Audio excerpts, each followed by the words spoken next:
Yesus Kristus, di dalam Roh Kudus ketiganya Esa yang kami puji dan kami sembah. Sungguh kami percaya pujian-pujian penyembahan kami, sesederhana apapun kami percaya, bagikan bau dupa yang harum di hadapan Tuhan, berkenan di hadapan Tuhan. Bapa, di dalam nama Yesus, saat ini kami rindu mendengarkan kebenaran firman-Mu. Tolong Roh Kudus, Engkau mengambil alih saat ini. Engkau jamah hati kami semua yang ada di tempat ini. Jamah ubahkan supaya menjadi tanah yang subur. Ketika benih firman itu ditaburkan, benih itu tumbuh dan berbuah. Kami percaya di dalam nama Yesus, buahnya itu adalah kebenaran yang tetap dalam kehidupan kami. Di dalam nama Yesus, roh-roh yang dari dunia ini, di dalam nama Yesus, iblis kami perintahkan keluar dari ruangan ini. Kami tidak izinkan Engkau ada di tempat ini. Di dalam nama Yesus, hanya Roh Kudus saja yang bertahta di tempat ini, berfirman kepada kami. Haleluya. Saudara terkasih dalam kasih Tuhan Yesus, yang siap menerima firman Tuhan, kita sama-sama katakan amin. Haleluya. Kita duduk. Shalom saudara. Terima kasih untuk waktu dan kesempatan yang baik ini, terutama ucapan syukur itu kupersembahkan kepada Tuhan Yesus. Yang kedua kepada Bapak Gembala, Bapak Pendeta Rizky, dan semua wakil-wakilnya, pelayan-pelayan Tuhan, jemaat, semua tempatnya, terima kasih untuk waktunya. Haleluya. Saudara, pagi hari ini saya mau berbicara tentang iman, saudara. Ya, temanya adalah iman. Saya berpuasa 3 hari. Saya dari malam menyembah sampai jam akhir jam 3. Waduh, sampai kecapean ketidur, tahu-tahu jam 6.15 bangun. Mandi gila, cepat-cepat datang sini saudara. Saudara, saya tidak mau menyampaikan sesuatu yang saya tidak miliki dari surga. Kalau saya tidak memiliki sesuatu dari surga, saya berikan kepada saudara saya pendusta. Sama kalau saya misalnya tahu teorinya berenang, kalau gaya bebas itu begini ya, kakinya begini. Kalau gaya katak begini. Saya tahu teorinya, tapi saya nggak pernah berenang di laut. Suatu ketika kita jalan-jalan tuh naik perahu ya, sampai kira-kira setengah jam perjalanan di laut. Lalu saya bilang kepada saudara-saudara begini, ayo berenang. Diving, siapa yang mau diving? Diberikan waktu 40 menit. Kalau kita ke Labuan Bajo itu lihat komodo, biasanya diberi kesempatan. Perahunya berhenti, kita boleh berenang, boleh diving ya. Nah, kalau ada satu saudara bilang begini, Pak Bobi itu airnya biru, bahkan dasarnya nggak kelihatan, gelap, pasti dalam, aku takut. Lalu saya bilang kepada saudara, berenang aja, jangan takut, nanti aku tolongin. Lalu saudara berenang, lalu saudara mau kelelap, saya tolongin saudara. Saudara kelelap, saya juga kelelap. Saya pendusta, saudara. Saya menyampaikan kebenaran firman Tuhan, apa yang saya lakukan. Saya kan bernasar nggak mau minum obat seumur hidup, ya. Waktu itu anakku menikah dapat orang Singapura. Kita mau ke sana itu diperiksa kesehatannya. Di Jakarta urus paspor itu diperiksa kesehatannya. Ternyata gula darah saya itu 528. Saya juga kaget. Orang saya nggak pernah ke dokter, bernasar nggak mau ke rumah sakit, nggak mau minum obat sampai akhir hidupku. Terus dokter bilang gini, Pak, ini jodoh darurat. Saran saya, Bapak, saya kasih surat rujukan, dirawat 2-3 hari, disuntik, dikasih obat. Terus saya kesaksian bahwa saya itu disembuhkan Tuhan Yesus dari penyakit virus herpes hampir 8 tahun. Tuhan sembuhkan, dan di situ saya bernasar, hidup untuk Tuhan, melayani Tuhan. Saya tidak di rumah sakit, saya tidak minum obat. Terus dokternya bingung, Bapak kalau nanti ada sesuatu, ada serangan, nggak bisa ditolong lagi. Itu sudah nasar saya.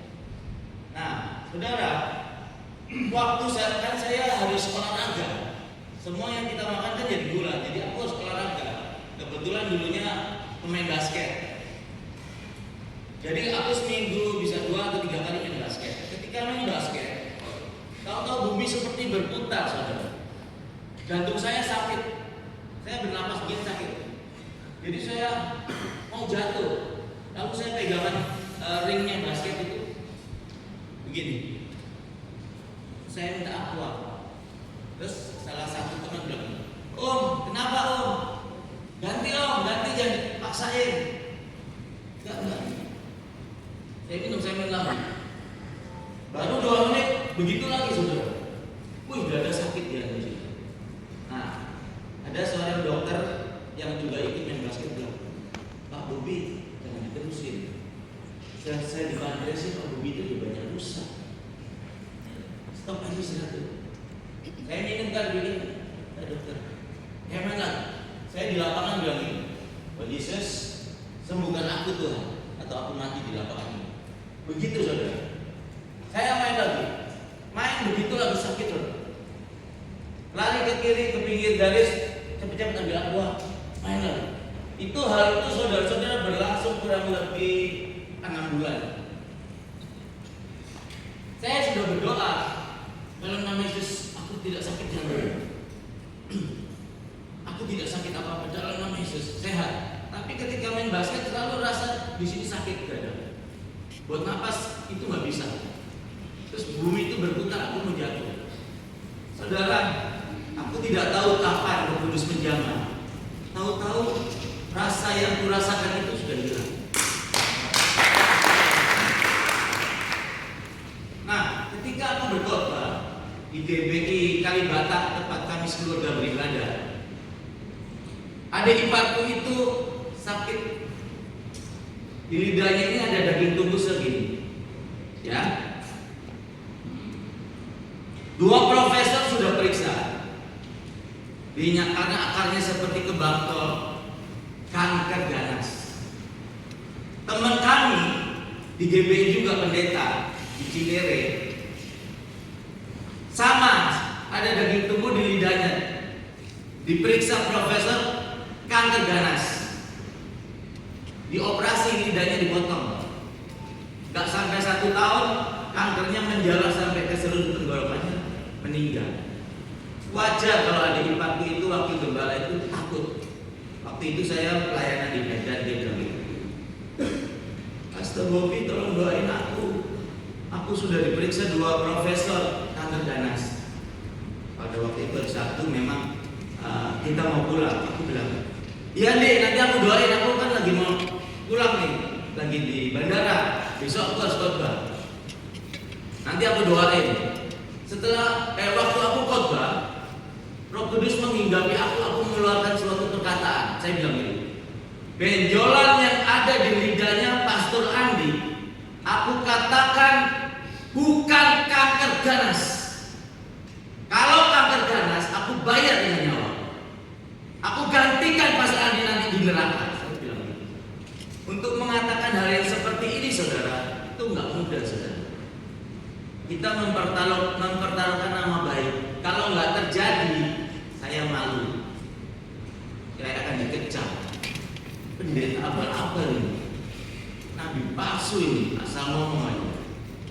Jadi saya katakan seperti itu, saudara. Singkat cerita, aku pelayanan di Cilacap sudah kurang lebih 2 minggu lah, mungkin lebih sedikit, apa nggak tahu. Aku lagi nyetir mobil, adikku telepon. "Bob, maaf ya bahasa kami adik kakak ya. Bob, wah aku gemeter saudara. Aku nyetir mobil gemeter, kakiku udah gemeter semua. Aku sudah bilang sama istriku, saya itu sayang ya. Kalau nggak terjadi kita pindah, saya di Salatiga. Aku senang darah dingin. Kita pindah, saya aku nggak mau ketemu saudara-saudara, aku nggak mau ketemu jemaat lain-lain gimana. Aku malu. Istriku bilang gini, saya sih mau begitu, barangan. Aku berlutut itu, aku nangis berdoa. Nah, ketika adikku telepon, saya gemeter di mobil. Kenapa Wil? Kenapa? Puji Tuhan Bob. Wah, saya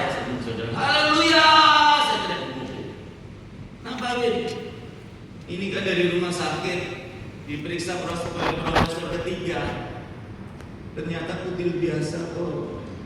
Amin. Haleluya. Saudara, saya mau berbicara tentang iman sekarang. Coba kita buka Ibrani 11.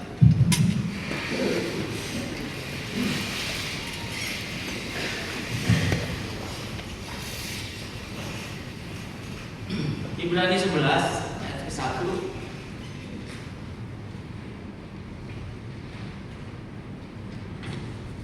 Ayat ketiga dan 6. Demikianlah firman Tuhan. Iman adalah dasar dari segala sesuatu yang kita harapkan dan bukti dari segala sesuatu yang tidak kita lihat. Ayat yang ketiga. Karena iman kita mengerti bahwa alam semesta telah dijadikan oleh firman Allah, sehingga apa yang kita lihat telah terjadi dari apa yang tidak dapat kita lihat. Ayat 6 bagian A. Tetapi tanpa iman tidak mungkin orang berkenan kepada Allah. Amin. Silakan duduk saudara terkasih. Saudara, iman itu dasar dari segala sesuatu yang kita harapkan. Ya.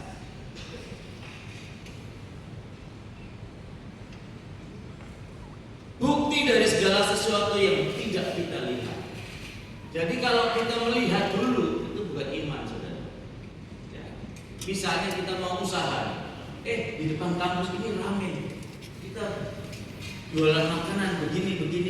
Ya, harganya sekian, modalnya sekian.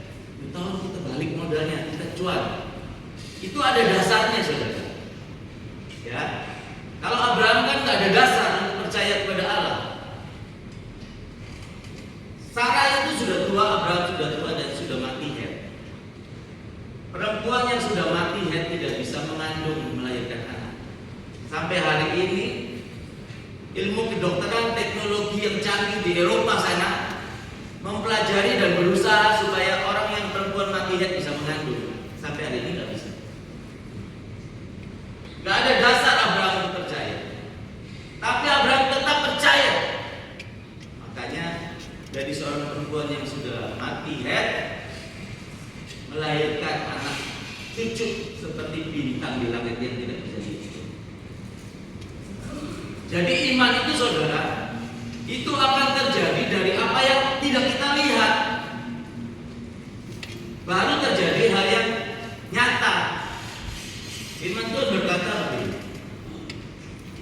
Karena iman kita mengerti bahwa alam semesta telah dijadikan oleh firman Allah, sehingga apa yang kita lihat telah terjadi dari apa yang tidak dapat kita lihat. Jadi semua itu terjadi di alam roh dulu, saudara. Makanya saya kenapa bernasar aku nggak mau minum obat. Waktu jantungku sakit, dadaku sakit, ya aku main basket. Aku bilang, Tuhan Yesus sembuhkan aku, atau aku mati di lapangan. Dalam nama Yesus aku sembuh, aku sehat. Saya main terus. Hidup untuk Kristus, mati adalah keuntungan. Kalau aku suka pakai batu cincin, tapi udah lupa tadi. Kalau sekarang ada seorang pengusaha kaya konglomerat suka batu cincin saya, Pak Bobi, itu batu cincinnya saya beli ya 500 juta. Padahal saya beli cuma 1,5 juta, 2 juta. Saya nggak pakai ngomong AIU, iya om, beli om. Saya untung besar, saya senang, betul nggak? Rasul Paulus berkata begini, hidup untuk Kristus, mati adalah keuntungan. Jadi kalau kita kalau berani mempercayai firman Allah 100%, ya, kita nggak takut mati, saudara. Kita lihat, baca firman Tuhan. Lazarus sudah 4 hari sudah busuk. Tuhan Yesus bilang, Lazarus, bangkitlah, keluarlah. Lazarus hidup. Buka itu tali-talinya semua, kasih makan dia, mandi. Lazarus hidup. Kalau kita baca seperti itu, saudara, amin, amin, amin. Tapi kalau kita begitu kita sakit, ya, sudah berdoa, sudah berpuasa, sudah minta doa, 1 hari, seminggu, sebulan sebulan, setahun, 2 tahun nggak sembuh-sembuh. Mungkin waktu baru didoain tapi masih sakit, langsung cari ke rumah sakit. Cari rumah sakit di Penang sana, di Singapura sana yang bagus-bagus, yang terkenal. Saudara ke rumah sakit, saudara minum obat, nggak berdosa. Iman setiap orang kadarnya berbeda-beda. Ya, tetapi kalau saudara berani mempercayai firman Tuhan 100%, kalau Tuhan Yesus tidak menolong saudara, saya gantikan saudara di neraka. Penyakitnya saya yang tanggung. Entah itu penyakit kanker, entah stroke, nanti saya yang tanggung. Bukannya saya sombong. Aku ngomong seperti ini, aku mempercayai firman Tuhan. Tuhan bilang begini, di Ulangan 7 ayat 12 sampai 14. Nanti baca di rumah, saya sampaikan aja ya. Dan akan terjadi karena engkau menuruti firman-Ku, melakukannya dengan setia, maka aku Tuhan Allahmu, aku akan memberkati engkau, melindungi engkau, penyakit sampar, penyakit menular, wabah celaka, malapetaka yang dahulu kutimpakan di dalam Mesir, sekali saja tidak akan menjamah. Kalau kita baca Mazmur 91 ayat 4 sampai 8, janganlah kamu takut terhadap penyakit sampar, penyakit menular yang berjalan di tengah hari di kegelapan malam, sebab kamu hanya menonton saja. Amin. Janjiku itu seperti sinar matahari di pagi hari yang tidak pernah terlambat bersinar. Aku Allah yang setia. Aku bukan Allah yang suka berdusta. Amin. Karena firman itulah saudara-saudara, aku berani berkata seperti ini. Kalau saudara hidupnya benar di hadapan Tuhan, kalau saudara setia di hadapan Tuhan, kalau saudara hidupnya menuruti firman Tuhan, berani mempercayai firman Allah 100%, kalau Tuhan Yesus tidak tolong saudara, nanti penyakitnya Tuhan tanggung. Saya gantikan nanti di neraka. Saya ngomong gini saudara-saudara, karena Nabi Musa juga begitu. Tuhan, janganlah engkau murka kepada umatmu Tuhan.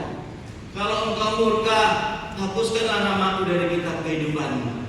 Artinya Musa itu rela dimasukkan ke neraka. Jadi dia memohon supaya Tuhan itu tidak murka. Kalau murka, Tuhan hapuskan namaku Tuhan dari kitab kehidupan.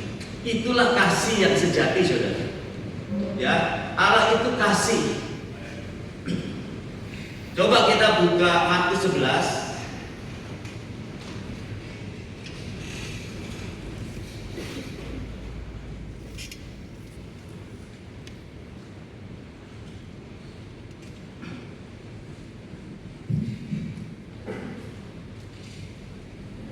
Markus 11 ayat 20 sampai 25, coba ditayangkan. Ya, kita baca, kita balik berdiri saudara. Aku baca keras, saudara baca dalam hati. Demikianlah firman Tuhan, temanya pokok ara yang sudah kering, nasihat Yesus tentang doa. Pagi-pagi ketika Yesus dan murid-muridnya lewat, mereka melihat pohon ara tadi sudah kering sampai ke akar-akarnya. Maka teringatlah Petrus akan apa yang telah terjadi. Lalu ia berkata kepada Yesus, Rabi, lihatlah, pohon ara yang kau kutuk itu sudah kering. Yesus menjawab mereka, percayalah kepada Allah.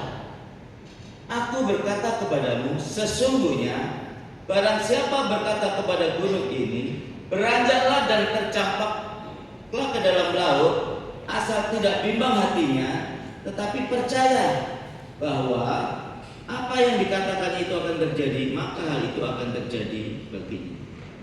Karena itu aku berkata kepadamu, apa saja yang kamu minta dan doakan, percayalah bahwa kamu telah menerimanya, maka hal itu akan diberikan kepadamu. Amin. Sampai 24 aja saudara. Saudara, ini Tuhan Yesus sendiri yang berkata kepada murid-muridnya, pada bangsa Israel, dan kita sampai hari ini. bahwa katakanlah kepada gunung itu supaya beranjak dan tercampakkan ke dalam laut. Coba itu kan di sini kiri kanan depan belakang gunung semua ya. Coba kita bagi-bagi dua. Dalam nama Yesus, saya gunung, aku perintahkan kau beranjak dan kau tercampakkan ke dalam laut. Saudara ngomong sampai 1000 kali, sampai bibirnya berbusa, bibirnya bengkak, gunung itu nggak pindah. Makanya firman Tuhan bilang, doa yang dijawab Tuhan adalah doa yang dipanjatkan terus menerus. Itu bukti kita percaya. Kalau berani mempercayai Allah sekalian, hidup untuk Kristus, mati adalah untung. Jangan izinkan ilmu pengetahuan medis kedokteran bercampur. Saudara bertobat, pada waktu itu Pastor Reski pernah bilang sama ibu, minta ampun, minta maaf sama bapak ibu. Kamu berdoa pasti sembuh. Sembuh kan? Kalau kita hidupnya menuruti firman Tuhan sungguh-sungguh, kita taat, kita berani mempercayai firman Allah, saudara, Dia bukan Allah yang berdusta. Buktikan iman saudara itu, saudara tidak takut mati. Berani. Lihat. Katakan kepada gunung itu supaya beranjak dan tercampakkan ke dalam laut, asal tidak bimbang hatinya. Tidak bimbang hatinya, hatinya nggak bimbang. Iman itu tinggalnya di hati, saudara. Bukan di mulut. Mulut itu dia membaca kita. Wih, Tuhan Yesus perintahkan Lazarus yang sudah 4 hari mati udah busuk. Lazarus bangkit, dia bangkit hidup. Wih, amin, dahsyat luar biasa. Hanya di bibir. Saudara mempercayai firman Tuhan cuma di bibir. Saudara tidak akan melihat kemuliaan Allah. Allah itu Allah yang hidup. Dia ciptakan langit dan bumi, semuanya bintang, bulan, matahari, semua mengaku hidup. Gunung, laut Tuhan ciptakan. Itu bukti bahwa Dia Allah yang hidup, Allah yang besar, sanggup melakukan segala perkara. Bagaimana kita mempercayai Dia? Kita baca, wah, Lazarus sudah mati 4 hari busuk, hidup. Kalau saudara berani mempercayai firman Allah 100%, saya jamin, saya garansi Tuhan Yesus akan menolong saudara. Saudara akan dipulihkan, saudara akan diberkati, saudara akan disembuhkan Tuhan. Katakan kepada gunung itu supaya beranjak dan tercampakkan ke dalam laut, asal tidak bimbang hatinya, melainkan percaya. Perhatikan ini, bahwa apa yang dikatakannya itu akan terjadi dan terjadi baginya. Apa yang kita katakan itu akan terjadi, saudara. Apa yang kita katakan terjadi. Buktinya mana? Sakit dalam nama Yesus, kamu tidak sakit lambung. Amin. Masih sakit. Kita ke Singapura aja sana, dokter, rumah sakit yang bagus. Sebenarnya saudara sedang meragukan firman Tuhan. Saudara sedang mencari pertolongan kepada pihak lain, tapi nggak berdosa. Aku mengajak saudara mempercayai firman Allah 100%. Bukan cuma di bibir, bukan cuma di pikiran. Di gereja kami sering, saudara, ada ibu pendeta sudah diperiksa di screen 3 penyumbatan pembuluh darah jantung. Waktu altar call aku tumpangin tangan, aku bilang, besok Senin periksa dokter. Tidak ada lagi penyumbatan pembuluh darah jantung. Kalau ada, saya gantikan ibu di neraka. Penyakitnya saya tabung. Dalam nama Yesus, saya doain yang lain. Videonya ada. Kalau mau saya kirim nanti di handphone saya. Saudara, dia periksa karena pakai BPJS, 2 minggu kemudian hasilnya ada. Sudah di kateter, sudah diperiksa, sudah siap mau dioperasi, diperiksa lagi, tidak ada penyumbatan pembuluh darah jantung. Di Jayapura, ibu pendeta sakit malaria tropika plasma B, sudah 3 hari tidak sadarkan diri. Kalau hari keempat dia sadar, dia gila. Kalau nggak sadar, meninggal. Saya katakan sama pendeta Felix, bawa pulang aja. Kalau hari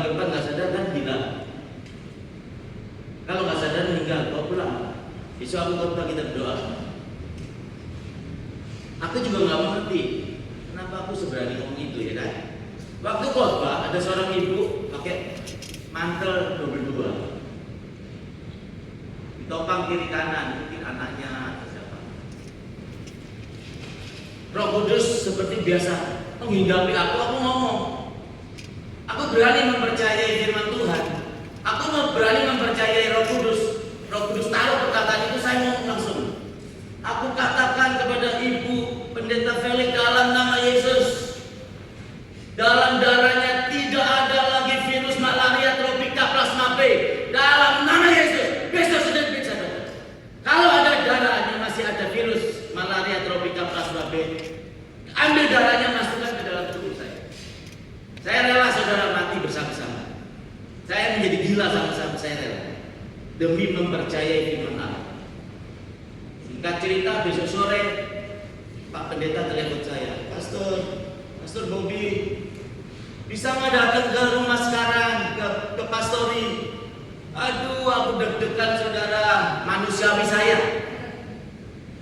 Aduh, ada apa ini? Aduh, aku malu ya. Pastor, tolong kalau boleh tanya, kira-kira masalah apa ya? Please, pokoknya Pastor Bobby harus datang. Harus tolong Pak Bobby. Sampai deg-degan aku. Pastor, kira-kira apa? Coba deh tolong. Coba Pastor Bobby tolong please datang dan cepat datang. Saya dengar suara Roh Kudus. Pergi. Aku ingat baca firman Tuhan Petrus itu tidur di rumahnya penyamak kulit. Ya, ada utusan seorang prajurit datang cari dia. Tuhan bilang pergilah. Aku sampai kejap itu 0,000,1 detik punya pengertian seperti itu. Oh, berarti aku datang. Wah, maju dari mantas saya pergi, dari hotel saya pergi ke gerejanya itu, rumahnya sana ini ada batu-batu, ada rumput-rumput, ini ada batu-batu kolam-kolam tuh. Dia sudah berlutut di situ suami istri. Aduh Pastor, aku jangan berlutut ini. Saya juga berlutut. Pastor, aku nggak akan berdiri sebelum Pastor mengurapi kami. Dia udah bawa minyak zaitun. Saya urapi saudara. Kita memuji Tuhan, aku juga berlutut, saya urapi. Lah, aku juga ngawur ya, nggak pakai otak ya. Minyak zaitunnya saya siram semua di kepala itu. Ambil ini semua. Orang marah loh sekarang kalau saudara saya siram minyak zaitun begitu. Iya kan? I don't know, aku ngikutin Roh Kudus saja. Kayak orang gila. Terus dia goncang saudara. Bahasa Roh Kudus. Aku nggak goncang. Seumur hidup dari tahun 2002 sampai sekarang aku bertobat. Benny Hinn doain saya. Morris Cerullo doain saya. Aku nggak tahu yang namanya goncang. Jadi aku bingung kalau orang begini itu terus, tapi hidupnya nggak bener ngomongin orang. Bahasa Roh Kudus wasbisbus tapi ngomongin orang. Iya kan? Ujilah setiap roh, dari buahnya lah kamu dapat melihat. Kalau di zaman Roh Kudus tidak jatuh, jangan fokus kepada hal lahiriah. Waktu orang sakit ayan, belasan tahun nggak bisa pergi jauh, nggak bisa ke gereja. Saya bilang, saya baptis kamu sembuh. Saya baptis kolam renang Ragunan. Sampai hari ini dia sehat. Nah, terus kita masuk di sini teh pisang goreng. Wah, kita minum teh, ngobrol-ngobrol. Dia keluarin map dari rumah sakit saudara. Pastor, kami sekeluarga berterima kasih. Ini dari rumah sakit, Pastor, lihat tidak ada virus malaria tropika. Amin. Kalau saudara berani mempercayai Allah 100%, hari ini Pastor Bobby katakan, kalau Tuhan Yesus tidak sembuhkan saudara, kalau Tuhan Yesus tidak pulihkan saudara, saya tanggung penyakit saudara. Saya tidak mau melayani Tuhan nanti kalau umur 60, saya kursi roda, saya suruh meleleh. I don't Aku tidak mau melayani Tuhan kalau hari tua saya seperti ini. Mengapa saudara janji Tuhan tidak terjadi kepada kita? Umur manusia 70 tahun gak kuat sampai 80 tahun. Aku akan menggendong kau sampai memutih rambutmu. Dan akan terjadi karena engkau menuruti firman-Ku, hidup melakukannya dengan setia. Maka aku Tuhan Allahmu, aku akan memberkati engkau, melindungi engkau, penyakit sampar, penyakit menular, wabah celaka, malapetaka yang dahulu kutimpakan di tanah Mesir, sekali saja tidak akan menjamah. Saya keliling dari Sabang sampai Merauke bawa mobil Innova itu sudah. Itu mobil. Mengunjungi gereja-gereja. Masih muda, kangen sama istri sama anak. Tuhan, Bapak, aku rindu, aku mau pulang. Aku diam. Aku menunggu jawaban Tuhan. Tetapi tidak dijawab. Just silent. Aku menangis. Ya Bapak, aku tidak pulang. Amin. Hidupku untuk Kristus, mati adalah hidup.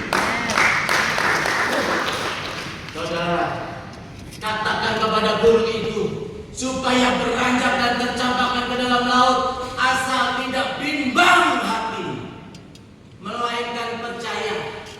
Jadi iman itu tinggalnya di hati, saudara, bukan di bibir, bukan di pikiran mengandalkan kekayaannya, saudara. Iman tinggalnya di hati, hidupnya di tengah-tengah konflik. Di Yakobus berkata begini, saudara-saudaraku, berbahagialah kamu jika kamu jatuh dalam berbagai-bagai pencobaan. Sebab pencobaan yang Tuhan izinkan datang kepadamu untuk melatih ketekunan imanmu, supaya menjadi tekun, supaya menjadi sempurna, sehingga kamu tidak kekurangan apapun juga. Iya kan? Kalau saudara mengalami suatu gejolak masalah, entah penyakit, entah usaha, entah keluarga, apapun, saudara tetap percaya. Itu semua Tuhan izinkan saudara untuk melatih ketekunan iman kita. Adakah kudapati iman di bumi?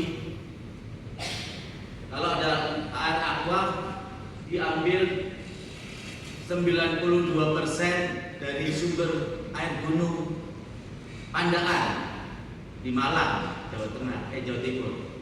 Tetapi 8% dari air limbah kotoran manusia. Saudara mau beli? Saudara mau minum? Kita aja tahu yang murni itu yang bagus, yang bersih. Tuhan juga begitu. Adakah kudapati iman itu? Iman yang bagaimana, saudara? Iman itu mempertaruhkan nyawa, saudara. Daud waktu lawan Goliat, 40 hari Goliat itu, mana pahlawanmu suruh menghadapi aku? Kalau aku kalah, biarlah seluruh bangsaku Filistin menjadi budakmu. Tapi kalau pahlawanmu yang kalah, semua bangsa Israel menjadi budak kamu. Pagi siang sore, sampai 40 hari. Daud, saudara, yang masih kemerahan, banyak firman Tuhan bilang pipinya kemerah-merahan, badannya gak gede, kakak-kakaknya gede, di sekolah ini menjadi militer. Daud gembalain kambing domba 2-3 ekor ayam. Bukan orang kaya, bukan orang hebat, tapi Daud luar biasa.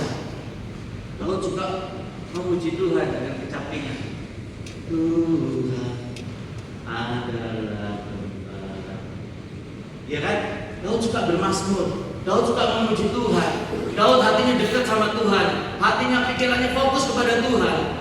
Daud nggak menyadari ada singa mau nerkam kambing ayahnya. Singa itu dibunuh, saudara. Beruang, dipatahin mulutnya, rahangnya itu. Coba di sini siapa orang yang jagoan, yang orang yang paling hebat? Mau John Kay kah? Mau Hercules kah?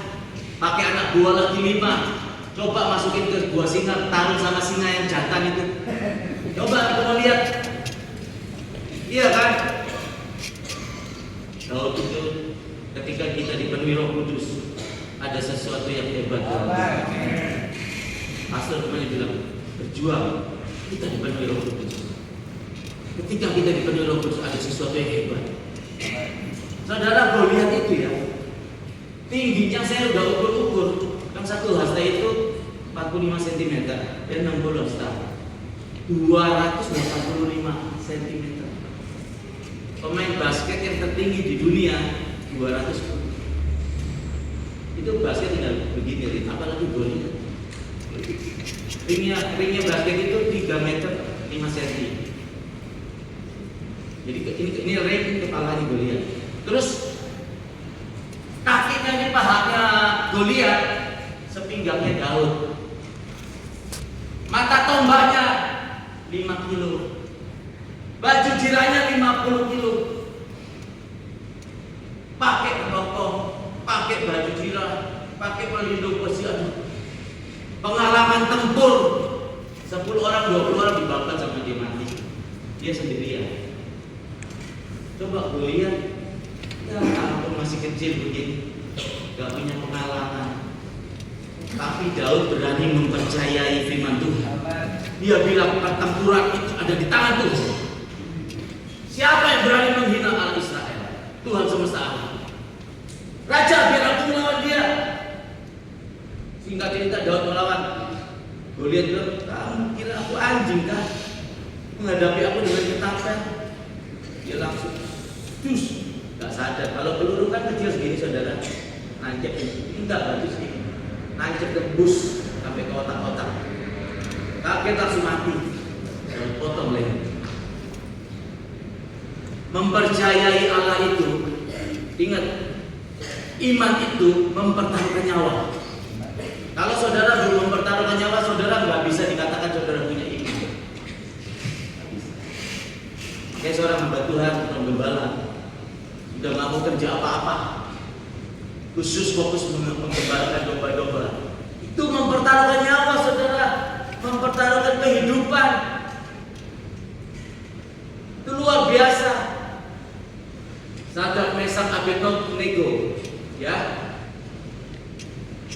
Ketika bunyi seruling gambus kecapi, kamu tidak mau sujud, dimasukkan ke dalam dapur api yang menyala-nyala. Dia percaya kepada Allah, mau mati, mau dibakar, aku tidak akan menyembah patung yang Tuhan dirikan. Di dalam nama Yesus. Itu iman. Daniel, kalau dalam kurun waktu 30 hari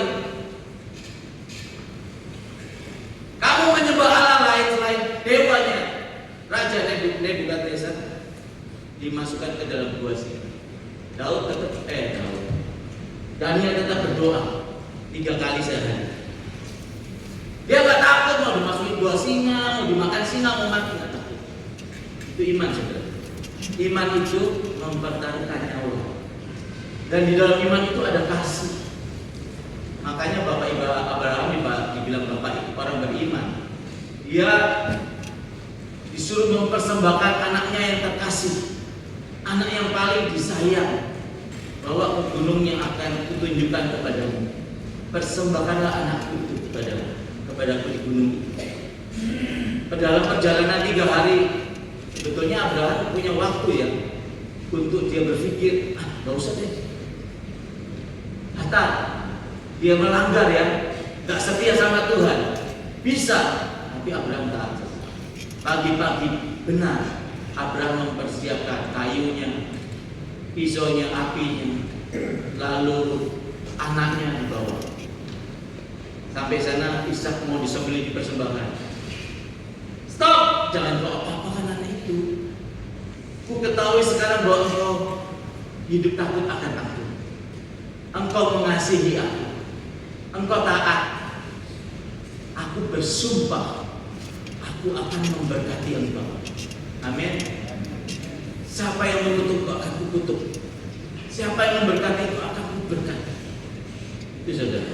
Di dalam iman itu ada kasih, ya, ada loyalitas, setia, ada taat, Terus Nuh disuruh bikin bahtera, cuacanya nggak ada hujan, nggak ada mendung, suruh bikin bahtera, nanti Tuhan akan menenggelamkan bumi. Banyak orang nggak percaya. Untuk bangun bahtera yang sebesar itu saudara memerlukan banyak uang. Jadi aku tidak percaya kalau orang cinta Tuhan setiap minggu beribadah tapi pelit. I don't believe it. Kita sedang bersikap munafik, mendustai Tuhan. Kalau orang cinta Tuhan itu nggak pelit, hatinya hidupnya penuh kasih. Amin. Haleluya. Saya tidak mau menyampaikan firman Tuhan yang saya tidak alami. Saya alami, saya rasakan, saya menjadi pemenang, baru saya sampaikan. Amin. Haleluya. Saya kira firman Tuhan sampai di sini. Tuhan Yesus memberkati saudara dan saya. Mari kita berdoa. Bapa, di dalam nama Yesus, kami mengucap syukur dan berterima kasih Tuhan, karena Engkau Allah yang baik. Engkau sudah menyampaikan isi hati-Mu kepada kami. Di dalam nama Yesus kami percaya bahwa apa saja yang kami minta dan doakan, kami sudah menerimanya, maka Bapa memberikannya. Haleluya. Amin. Saudaraku, ini bukan kebetulan Ko Bobi datang di sini untuk melayani kita. Dan memang pengalaman dalam pelayanan keliling Indonesia, dan apa yang dikatakannya tadi benar. Saya rasa Ko Bobi boleh dulu, tapi nanti kita mau berdoa lagi. Saudara percaya bagi Tuhan tidak ada yang mustahil? Saya telah mengalaminya dan dulu juga saudara telah mengalaminya.